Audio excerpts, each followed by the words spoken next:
Past में एक रोज जब सांग्यान और इरफान नूडल रेस्टोरेंट में बैठे हमेशा की तरह पढ़ाई कर रहे थे, तभी इरफान की आंटी का कॉल आ जाता है जो उसे ग्रोसरीज का सामान लेकर घर बुलाती है। सो वो उसे बाय बोलकर निकल जाती है, पर एक बुक वहीं छोड़ देती है। वो उसके पीछे जाता है, बिना उसे डिस्टर्ब किए फॉलो करता रहता है। और जब सामान से भरी बैग्स लेकर वो अपनी आंटी के घर चली जाती है, तो वो मेल बॉक्स के अंदर बुक रख देता है। तभी इरफान की आंटी की आवाज आती है जो उस पे चिल्ला रही होती है उसके लेट से आने पे। तुम्हें नहीं पता हम सब वेट करते हैं, खाने का टाइम हो गया है। मुझे तो लगता है तुम जानकर ये सब करती हो। इवन उसे चिकन सूप तक खाने नहीं देती, उसके कैरेक्टर पे काफी ज्यादा बुरी बुरी बातें करती हैं और उसके और संज्ञान के स्कूल के इंसिडेंट को आज तक लेकर उस पे तहमत लगाती हैं कि ये तो लड़कों को लुभाती है और आजकल लेट से इसलिए भी आती होगी क्योंकि ये फिर से किसी नए लड़के को सिड्यूस कर रही है। संज्ञान तमाशा करके इरफान की परेशानी नहीं बढ़ाना चाहता था, इसलिए चुपचाप वहां से चला जाता है। उसके बाद इरफान और वो दोनों अलग अलग टेबल पे बैठकर पढ़ाई करते दिखते हैं। इरफान पूछती है, तुम यहाँ हर वीकेंड पे आ जाया करते हो, इससे तुम्हारा स्टडी हैम्पर नहीं होता क्या? वो बोलता है, बिल्कुल नहीं, वैसे भी मैं क्लास का टॉप स्टूडेंट हूँ। मैंने जो किताब तुम्हें रिटर्न किया वो मिला क्या? वो बोलती है हाँ। जब उस बुक को खोलती है तो उसमें उसका लिखा हैंड रिटेन नोट होता है जिसमें था कि वो कभी उसके साथ बिताए पलों को नहीं भूलेगा। एट प्रेजेंट व्हेन इरफान की आंटी उसके वर्क प्लेस पे आती है, वो पूछती है उनके आने का रीजन, तो वो कहती है, मुझे पता है तुम उस रोज घर आकर उदास हो गई थी, आई नो शीन को देखकर।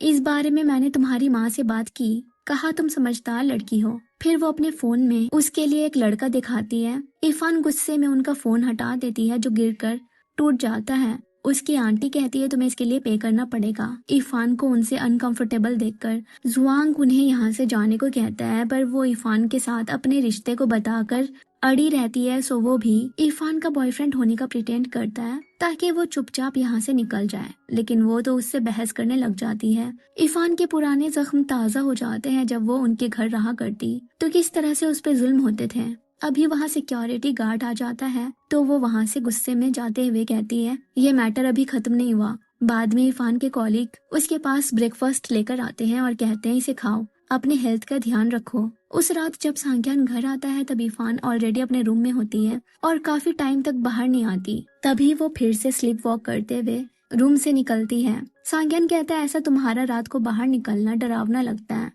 इरफान सोफे पे बैठ जाती है। सांग्यान उससे बात करने की कोशिश करता है पर वो खामोश रहती है और अपना लेफ्ट हैंड रब करती रहती है, जिसे देखकर वो कंसर्न्ड नजर आता है। पर इरफान वापस अपने रूम में चली जाती है। अगली सुबह वो उठती है और ऑफिस के लिए तैयार होकर बाहर निकलती है तो सांग्यान से पूछती है, तुम कल रात कब घर आए? सांग्यान बोलता है, तुम्हें नहीं पता क्या? वो जवाब देती है, नहीं, मैं तो कल जल्दी सो गई थी। ये सुनकर सांग्यान शॉक्ड हो जाता है। फिर इरफान और चाओ नूडल्स खा रहे होते हैं। वहाँ उनकी मुलाकात हाई स्कूल की क्लासमेट सुई जिंग्यू से होती है जो अब एक बच्चे की माँ है। चाओ को वो पहले से काफी चेंज नजर आती है। जिंग्यू इरफान से सांग्यान के बारे में पूछती है, वो चुप सी रहती है। सो वो अपने हस्बैंड और बेटे यान यान को उनसे मिलवाती है और बताती है कि अब से उसकी दुनिया इन्हीं के इर्द गिर्द घूमती है। और जब वो जानती है कि इरफान और चाओ अब तक सिंगल है तो दोनों को अपने हस्बैंड के सिंगल फ्रेंड से इंट्रोड्यूस कराने की बात करती है, पर वो नो थैंक्स कहकर चले जाते हैं। चाओ इरफान से कहती है, मुझे नहीं लगा था कि जिंग्यू सांग्यान से इतना ऑब्सेस्ड होगी कि उसने अपने बेटे का नाम भी यान रखा है। दरअसल सांग्यान स्कूल में सुई जिंग्यू की इसी ऑब्सेशन की वजह से फेमस था। फिर पास्ट में हम देखते हैं कि जिंग्यू उससे अपनी फीलिंग्स एक्सप्रेस कर रही होती है तो वो बताता है कि स्कूल में अर्ली रोमांस अलाउ नहीं है। फिर वो इरफान की तरफ देखने लग जाता है। ये देख रही जिंग्यू कहती है, मुझे पता है तुम्हारे और इरफान के डेटिंग रूमर्स के बारे में, पर मैं मानती हूँ कि ये झूठ है। सांग्यान कहता है, मैंने कभी मना किया है क्या? और वैसे भी मुझे तुम्हारे टाइप की लड़की पसंद नहीं। प्रेजेंट में इरफान चाओ को अपनी आंटी के टीवी स्टेशन के पास आने के बारे में बताती है। देन वो अपने पास्ट के बारे में कुछ बातें बताती है। जब भी उसका कजन कॉलेज टाइम पे घर कभी कभी आया करता तो उसके नरिशमेंट के लिए चिकन सूप बनता। जब उसका पेट भर जाता और वो उसे बढ़ाता तो उसकी आंटी कहती है कि ये इसके लायक नहीं है। उसके कैरेक्टर पे हर बार बातें करने लग जाती। उसके अंकल जो अपनी वाइफ से हमेशा दबे रहते हैं, उनकी हिमायत में कहते हैं कि हमारे अंदर तुम्हें पालने की एनर्जी नहीं है, इसलिए तुम सही से बिहेव करो। इरफान अपनी माँ को कॉल लगाकर रिक्वेस्ट करती कि प्लीज मुझे यहाँ से ले जाओ, मैं जिया के साथ अच्छे से रहूंगी, लेकिन वो कोई ना कोई बहाना करती। इवन बाकियों की तरह खुद भी उसके सांग्यान के साथ स्कूल रोमांस की एलिगेशन को सच मानती। इरफान बोलती है, मैं उन लोगों के लिए हमेशा से एक बर्डन थी। पहले उनकी बातें उसे बुरी नहीं लगती थी, पर आहिस्ता आहिस्ता वो उनकी सारी बातें दिल पे लेने लगी और उसे खुद भी लगने लगा कि शायद वो अच्छी चीजें डिजर्व नहीं करती। चाव पूछती है, और सांग्यान, तुम्हें अजीब नहीं लगता? ऐसा तो नहीं है कि वो कोई सेपरेट प्लेस अफोर्ड नहीं कर सकता, फिर तुम्हारे साथ ही क्यों रह रहा है? क्या पता वो अब भी तुम्हें लाइक करता हो। इरफान कहती है, नहीं, क्योंकि पहले मैंने उसे बहुत हर्ट किया है। एक वही था जो उस वक्त मेरी केयर करता, पर मैंने अपनी बातों से हमेशा उसे तकलीफ पहुंचाई है। चाहो कहती है, तुम्हें माफी मांग लेनी चाहिए, अभी भी देर नहीं हुई है। इरफान जब घर आती है तो सांग्यान टीवी देख रहा होता है। वो उससे उसके मूव होने के बारे में पूछती है तो वो बताता है उसके घर बनने में थोड़ा टाइम लगेगा, सो वो यहाँ कुछ और वक्त तक रहेगा। उसने चिकन सूप बनाया था और हमेशा की तरह बहाना करता है कि ये उससे ज्यादा बन गया, सो वो उसे ये पी लेने को बोलता है। टीवी पे दिख रही एक्ट्रेस की अजीब सी हरकतों को वो स्लीप वॉक कहने लगता है, पर इरफान इसे डुअल पर्सनालिटी कहती है, जो अचानक से डेवलप होती है और ये पर्सनालिटी नॉर्मल बिहेवियर से अलग होती है।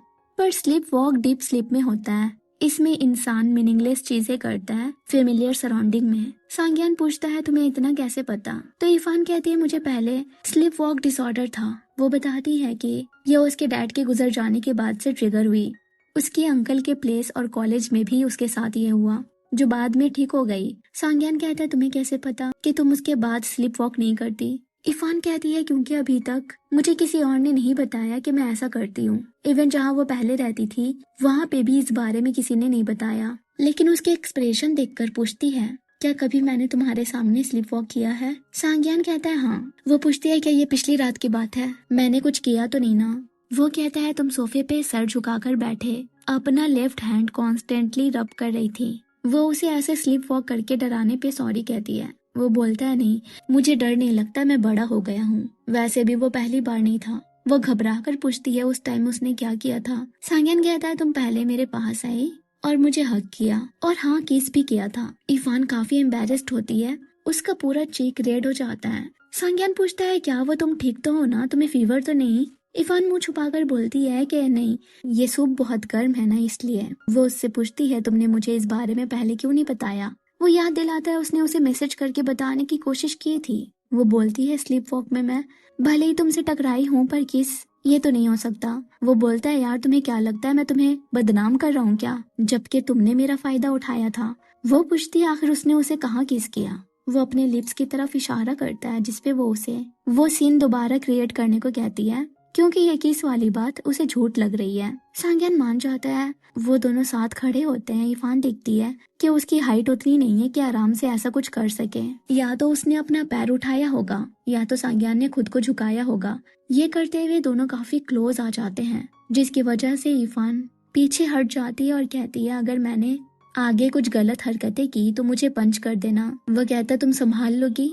वो बोलती है, ठीक है, तब बस खुद को प्रोटेक्ट करना। ये कहकर वो अपने रूम में चली जाती है और गेट को सोफा और हेवी चीजों से ब्लॉक कर देती है। फिर सांग्यान स्लीप वॉक के बारे में सर्च करता है और पता लगता है कि कोई बुरी तरह मेंटली हर्ट होने के बाद इस तरह की प्रॉब्लम से गुजरता है। देखते ही देखते अप्रैल आ जाता है। इरफान अपने डैड की कब्र जाती है और उन्हें उनकी favourite spicy chicken soup offer करती है। शानलांग का मैसेज इरफान और चौ को आता है, जो उन्हें मिसअंडरस्टैंडिंग्स के लिए सॉरी कहता है और बताता है कि वो हांगकांग ब्रांच ट्रांसफर हो रहा है, पर उम्मीद करता है जब भी वो नानवू लौटे उन तीनों की बॉन्ड पहले जैसी हो जाए।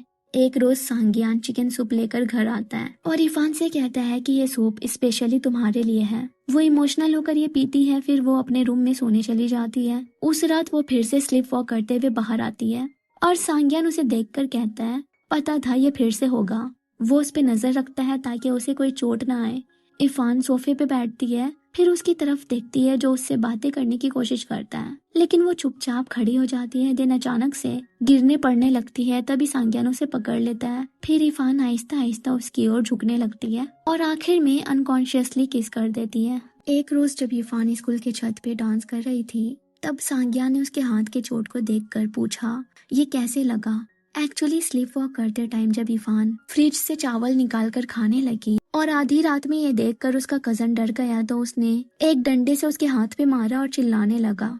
जब उसकी माँ आई तो इरफान, जो छड़ी की चोट से सेंस में आ गई थी, उसको बहुत बातें सुनाने लगी, पर उसने सांग्यान से कहा कि वो किसी चीज से टकरा गई थी उसने उसके निशान पे तितली बनाई और कहा कि अब इसके पंख आ गए हैं, ये बहुत जल्द उड़कर छूमंतर हो जाएगा। अगली सुबह वो उठती है और नोटिस करती है कि चेयर रूम के दरवाजे से हटा हुआ है। वो बाहर आकर सांग्यान को मॉर्निंग विश करती है और पूछती है, क्या मैं फिर से स्लीप वॉक कर रही थी? सांग्यान कहता है हाँ। वो पूछती है, मैंने कुछ गलत हरकत तो नहीं की ना? वो बोलता है, तुमने जो पहले किया था उससे भी ज्यादा कुछ गलत किया है। इरफान भी सोच में पड़ जाती है। सांग्यान कहता है, कुछ भी इम्प्योर चीजों के बारे में मत सोचो। तो वो पूछती है, बताओ तो मैंने किया क्या था? वो बोलता है, मैं स्पेसिफिकली तो नहीं बता पाऊंगा क्योंकि तुम बिलीव नहीं कर पाओगे कि तुम ऐसा कुछ कर सकती हो, पर मैं स्वीट और काइंड हूँ और आजकल अच्छे मूड में भी हूँ, इसलिए ये मैटर जाने दे रहा हूँ, पर टाइम आने पे मैं इसका थोड़ा थोड़ा करके कीमत लूंगा। वो पूछती है, रिपे कैसे करना है? पैसों से। देखो अभी तक मुझे सैलरी नहीं मिला, पर तुम्हें कितने चाहिए बता तो मैं दे दूंगी। और कहा था ना मैंने, अगली बार ऐसा हुआ तो मुझे मार के उठा देना। वो बोलता है, तुमने आखिर मुझे समझ क्या रखा है? फिर हम देखते हैं कि इरफान ऑफिस में काम कर रही होती है। तभी तियान आती है 2 इंटर्न के साथ। उनमें से एक चेंग्यून होता है और दूसरी फांगली। तभी सुहांग आता है और बताता है कि चेंग्यून उसका स्कूलमेट था और चाइल्ड स्टार रह चुका है। उसकी फेमस फिल्म उसके जबान पे नहीं आ रही होती तो इरफान बता देती है, जिसपे चेंग्यून उसे अपना बहुत बड़ा फैन समझने लगता है। इरफान की लैंडलॉर्ड उसे मंथली रेंट के लिए कांटेक्ट करती है, सो वो सांग्यान को भी इसकी याद दिला देती है, लेकिन वो 40,000 वॉन इरफान को ट्रांसफर कर देता है। वो रिप्लाई करती है, इतने बड़े अमाउंट क्यों भेजा तुमने? वो कहता है, गलती से एक 0 एक्स्ट्रा हो गया, कोई नहीं, तुम इसे एडवांस पेमेंट समझ लेना। वो पूछती है, क्यों और कितना लंबा रुकने का इरादा है? वो बोलता है, जब तक तुम्हारे कर्ज नहीं चुकते। वो बोलती है, क्या मतलब? वो कहता है, भूल गई इतनी जल्दी? तुमने जो अपने अरमान मेरे साथ पिछली रात पूरे किए, उसे इतने टेंशन में देखकर चेंग्यून पूछता है, क्या कोई परेशानी है, मैं मदद कर दूं कुछ? पर वो मना कर देती है, जिसपे वो उसे बताता है कि वो उसके अंडर असाइन किया गया है, ट्रेनिंग वगैरह उसे ही देनी होगी। ऑफिस की मीटिंग में इरफान और उसकी कॉलीग वांगजिन को 2 टॉपिक्स दिए जाते हैं। पहला, नया घर कब्रिस्तान के पास, और दूसरा, लाचार माँ की खोई बेटी की तलाश में। वांगजिन पहला वाला चूज करती है, ये कहकर कि इरफान को भूतों से डर लगता होगा, सो उसे दूसरा टॉपिक मिल जाता है। मुचिंगयुन कहता है कि ये बहुत ही डिफिकल्ट है। इरफान कहती है, तुम यहाँ न्यू आए हो, इतनी जल्दी हर चीज का अनुमान मत लगाओ।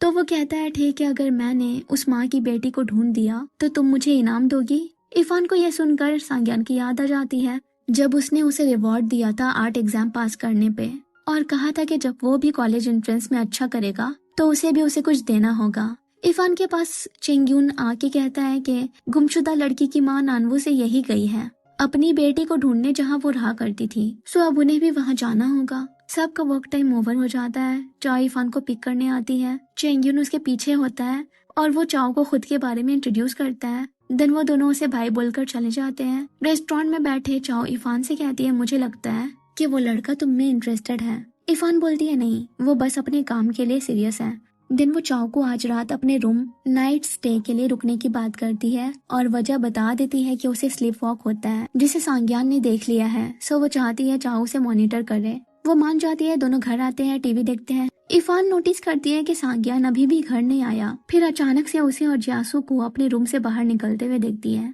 सांग्यान बताता है आज उसका दोस्त भी यहीं रुकने वाला है। इरफान दोनों को नाइट सूट में देखकर हंस पड़ती है और कहती है, तुम लोग कंटिन्यू करो, मैं इंटरप्ट नहीं करूंगी। अगली सुबह चारों ब्रेकफास्ट कर रहे होते हैं। इरफान सांग्यान से पूछती है, तुमने मुझे बताया क्यों नहीं तुम्हारा दोस्त आ रहा है? सांग्यान कहता है, मैंने इसे यहाँ खुद को तुमसे प्रोटेक्ट करने के लिए बुलाया है। इरफान उसे टीज करके कहती है, आज तुम दोनों कंफर्टेबल होकर रह सकते हो क्योंकि मुझे बिजनेस ट्रिप के लिए यही जाना है। अगले सीन में वो चेंग्यून के साथ वहाँ पहुँच भी जाती है और उस माँ का इंटरव्यू लेती है। वो रोते हुए कहती है, मेरी बेटी मुझे हर महीने पैसे भेजा करती थी ग्रेजुएट होने के बाद यही में रहकर, फिर अचानक से चाइनीज न्यू ईयर से पहले वो एकदम से गायब हो गई। इरफान पूछती है, आपका अपनी बेटी से कभी कोई मनमुटाव तो नहीं हुआ? वो बोलती है, कौन सी माँ अपनी बेटी के साथ बुरा सलूक करती है? मैंने तो उसे पालने में अपना हस्बैंड और जॉब तक खो दिया। इरफान अपने पास्ट को याद करती है कि कैसे उसकी माँ ने तो खुद को सेटल करने के लिए उसे ही छोड़ दिया था और फिर जब वक्त हाथ से निकल गया तब उसे कॉल्स करके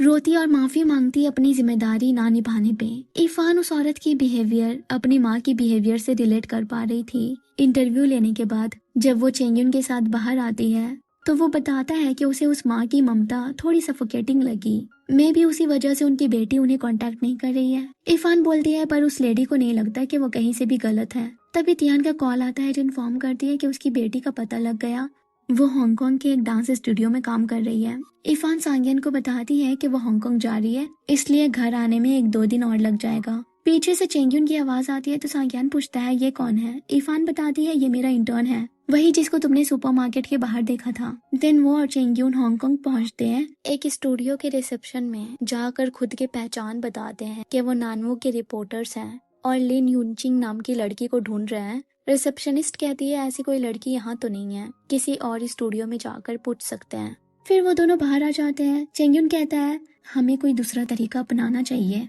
इरफान उसे थोड़ा वेट करने को कहती है। तभी वो लोग किसी डिलीवरी पर्सन को बिल्डिंग के अंदर जाते हुए देखते हैं। वो उसके पीछे आते हैं और छुपकर उनकी बातें सुनते हैं।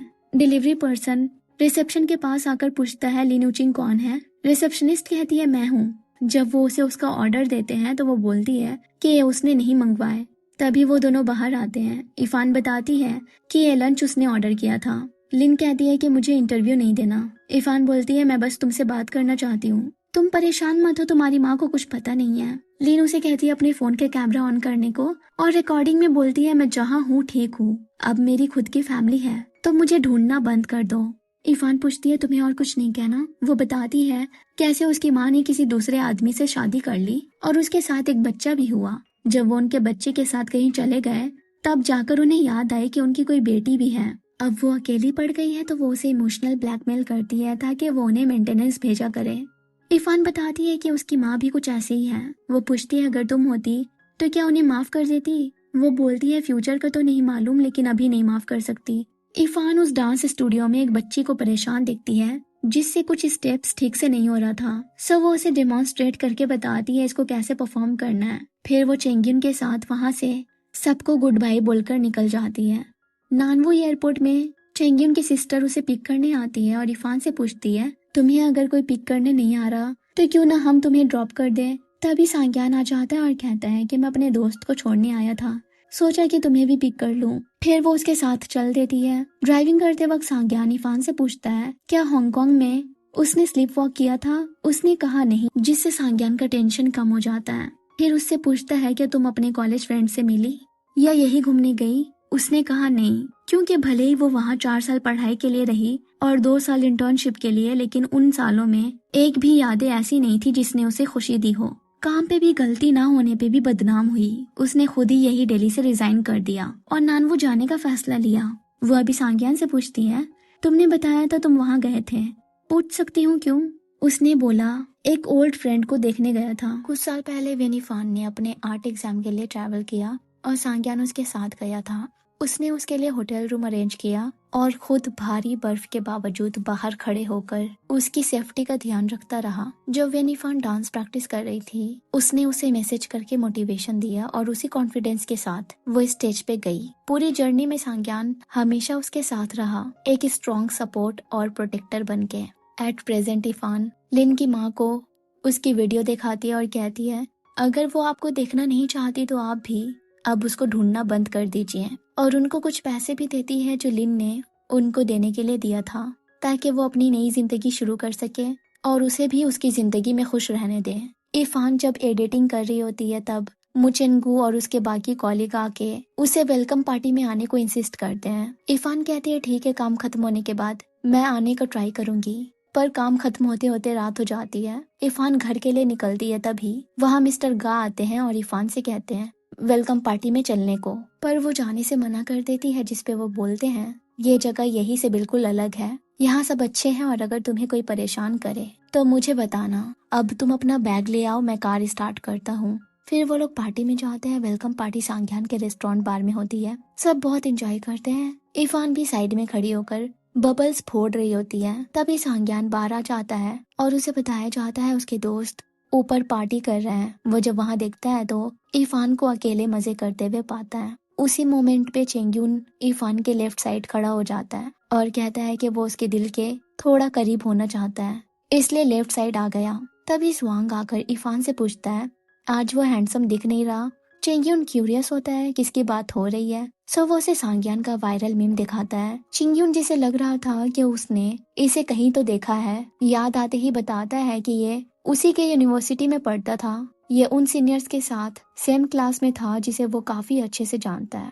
इसलिए ग्रेजुएशन डिनर पे भी वो उनके साथ गया है। जियाशु तो ड्रिंक को हाथ भी नहीं लगाता, पर सांग्यान हेवी ड्रिंकर है। पार्टी खत्म होने के बाद मू चिंग्यून और इरफान ड्रंक होते हैं, पर वो उसे संभालती भी है। तभी सांग्यान चिंग्यून को पकड़ लेता है और उसे घसीट कर कार के बैक सीट में बैठा देता है और इरफान को फ्रंट सीट में अपने साथ बैठने को बोलता है। चिंग्यून को नानवू यूनिवर्सिटी तक ड्रॉप करता है, फिर उसे कंधे में उठाकर गेट तक छोड़ता है। वो बोलता है मैं खुद भी चल लेता।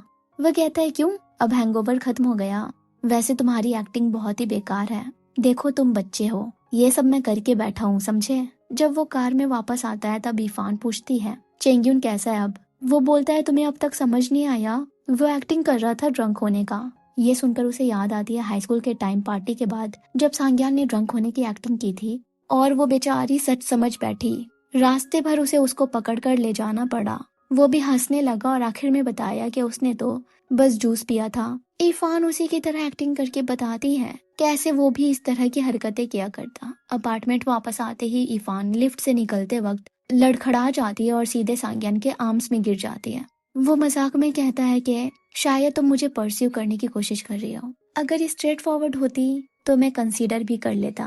वह इरफान ने तुरंत मना कर दिया और कहा कि अगर कभी ऐसी फीलिंग्स आए तो वो उसे बता देगी। सांग्यान ने उसे कम पीने की सलाह दी तो इरफान ने तुरंत उसे उसके ग्रेजुएशन वाले दिन की याद दिला दी जब वो खुद बहुत ज्यादा पीकर था। उसने पूछा तुम्हें कैसे पता चला इस बारे में। इरफान ने कहा ये बताओ तुमने उस रोज इतनी क्यों पी थी। जब वो आखिरी बार इरफान से मिला था और उसने उसे अपने यही जाने और खुद से दूर रहने को कहा, तब वो इतना हर्ट था कि वो ग्रेजुएशन डिनर पे 10 बॉटल पी गया। पर उसे कहता है बहुत टाइम हो गया, मुझे इस बारे में याद नहीं। दिन वो उसके लिए हनी वाटर बना कर देता है जिससे उसे अपने डैड की याद आ जाती है जब वो भी उसे ठंड में ये पिलाया करते हैं। वो कमरे में जाते टाइम उसे कहती है रेनोवेशन का काम में अगर थोड़ा टाइम और लगेगा तो तुम यहाँ रह सकते हो। इरफान कमरे में सोचती है उसने उसे पास्ट में बहुत हर्ट किया है, लेकिन अब से वो उसे अच्छे से ट्रीट करेगी। जब वो आधी रात में पानी पीने के लिए उठती है तब सांग्यान समझ बैठता है कि वो फिर से स्लीप वॉक कर रही है,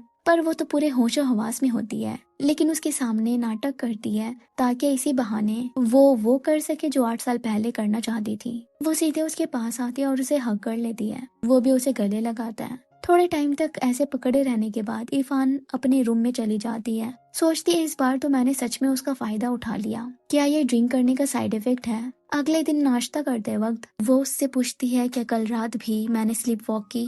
वो बोलता है हाँ, इवन तुमने हग भी किया कुछ मोमेंट के लिए। वो उसे सॉरी कहती है पर वो बोलता है ऐसा तो तुमने कई बार किया है, आज क्यों गिल्ट हो रहा है। वो कहती है देखो तुम क्यों ना अपने रूम को लॉक करके रहो, रात भर बाहर आओ ही ना। वो पूछता है क्यों, यहाँ कोई मॉन्स्टर है क्या।